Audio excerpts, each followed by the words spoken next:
How's it going, Jubiterians? This is Brother Juby, and this is Top 10 Thursday, number 56, the Top 10 2000s movies. Last week we did the Top 10 90s movies, so now it's time to do the Top 10 2000s movies. We'll go ahead and start at number 10 with SpiderMan, which was, I think, the right movie at the right time, considering that 9/11 had happened the previous year, and it was the ultimate feel-good superhero movie for that time. It had Tobey Maguire, Kirsten Dunst, and Willem Dafoe, and James Franco, and now the other two sequels I don't feel lived up to this movie. Spider-Man 2 was alright, but Spider-Man 3 I did not like. But the first Spider-Man movie was exactly what we all needed at the time. And it was cool to see Spider-Man on screen and all that stuff. Number 9 is Superbad. I had to put it on this list because I'm telling you, that movie was just... It's crude and it's raunchy, but it's the film of a generation, in my opinion.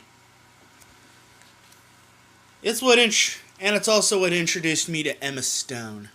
She is so gorgeous. I still remember that scene where where Jonah Hill and Emma Stone were making tiramisu.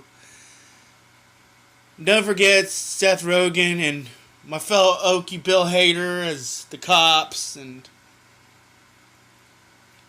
McLovin, of course. He stole the show. I'm not sure if I would have liked that movie had it not been for McLovin and the cops and Emma Stone, but it was so funny, though.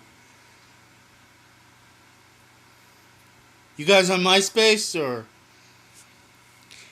That guy was a pedophile. Anyway, we'll go with a more serious tone for number 8, and that would be Gran Torino, which is, of course, a movie with Clint Eastwood, and it had, it had Clint Eastwood in it, sorry. But it was a movie about just an old racist guy who somehow strikes up a friendship with an Asian guy, and,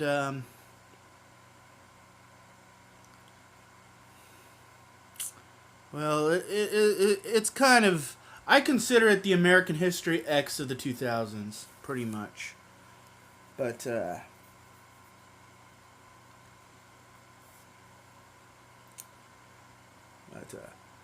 I love the line, "Get off my lawn!" Yeah, don't be on my lawn if you're gonna cause trouble, okay? Number 7. Yegzimash, my name is Borat. I come from Kazakhstan. Say what you want about this movie, but it just exposed a lot of people. Let's just put it at that. Of course, Sacha Baron Cohen did a good job of just trolling people with that character.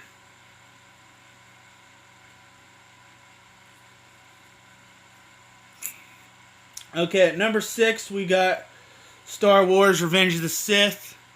This is probably my favorite of the 3 Star Wars prequels. You're probably thinking, Bradley, the Star Wars prequels sucked. Okay, so 1 and 2 I could kind of live without, but I can't live without Revenge of the Sith, because that's where it all comes full circle. That's where the transformation from Anakin to Darth Vader is completed, and how the Republic fell and became the Empire. So, I gotta go on. At number 5, we've got 300. Probably one of the most awesome movies I've ever seen. I remember going with a Job Corps group and seeing this movie. We couldn't wait to see this movie, but Man, it was violent, but man, it was brutal, and it's one of those. It's just one of those guy movies that you just want to like. You see this movie, and you want to go out with your sword and shield and be like, "This is Sparta!"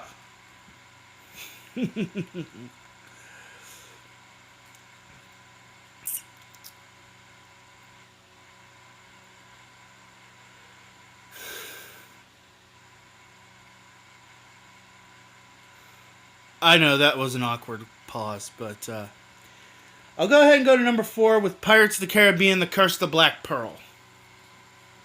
I didn't want to include the sequels, but because there were some good sequels, but Curse of the Black Pearl to me was like just the ultimate fun movie that we all needed. We all just need a little Captain Jack Sparrow in all of us, savvy. And let us not forget Keira Knightley, who was gorgeous.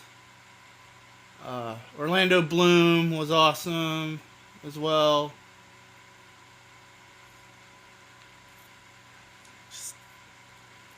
I think it was just, for all that was going on in the world around 2003, it was the ultimate have fun moment that you all wanted. Because you just wanted a distraction from like 9/11 and the war in Iraq and all that stuff. So. And don't forget, I think next week is Talk Like a Pirate Day.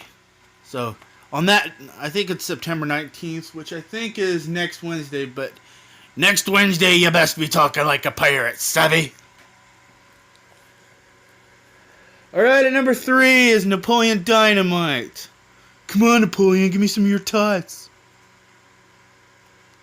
Vote for Pedro. Vote for Summer.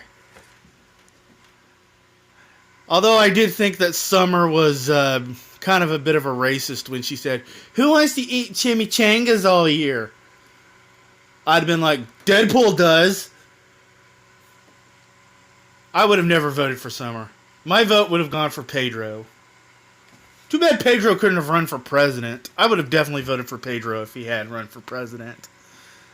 It's better than the current man-child we have in the White House right now. So, let's put it at that. But Napoleon Dynamite was also a movie of my generation. With its 80s music and LaFonda, who's kind of a cutie pie, but... And let's not forget the immortal line of, "Your mom goes to college." And don't forget to bow to your sensei! Alright, at number 2, although you're probably about to say, "But Bradley, it was 3 movies and not 1. But I will have to go with the Lord of the Rings trilogy. I mean, it was 3 separate movies, but it all felt like one big movie. And believe me, it was such a triumph. It was also what we needed at the time because it and Harry Potter was what helped bring fantasy movies back. And it just...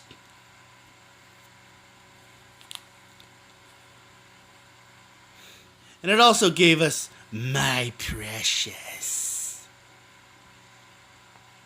I need to watch Lord of the Rings again, but there were so many good performances from pretty much everybody, and the special effects were so awesome. It was a triumph of the ages. And so would be the number 1 film of the 2000s to me because it encapsulates the entire 2000s / War on Terror era, and it was, yes, it was a sequel to a film, but, and I didn't put it on the list because I felt like it didn't need to be on, but I'm telling you, number 1 film of the 2000s, and I'm biased here as a fan of Batman, but The Dark Knight.